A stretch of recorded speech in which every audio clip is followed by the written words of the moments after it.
જ્યાં કિંમત ના થતી હોય ત્યાંથી નીકળવાની હિંમત કરી લ્યો. જ્યાં લાગણીઓ ખૂટતી હોય ત્યાંથી છૂટતા શીખી લ્યો. જ્યાં સંબંધોમાં સમજણ ના હોય ત્યાં સમજાવવાની મગજમારી કરો નહીં.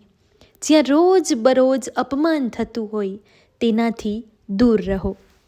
દુઃખ તો ત્યારે થાય છે સાહેબ, જ્યારે આપણા પોતાના બીજાની વાતમાં આવીને આપણાથી દૂર થઈ જાય છે. કોઈ પણ વ્યક્તિ એમ જ પોતાની રીતે બદલાઈ જતી નથી. જીવનમાં ઘણી ઘટનાઓ એવી બને છે કે માણસને બદલવા માટે મજબૂર કરી નાખે છે. પારકાની આગળ જીતીને શું સાબિત કરશો? સાહેબ, જ્યારે તમારા અંગત જ તમારી હારવાની રાહ જોઈને બેઠા હોય. થાય છે ભૂલ અહીં દરેકથી, પણ અમુક જાણતા નથી તો અમુક માનતા નથી.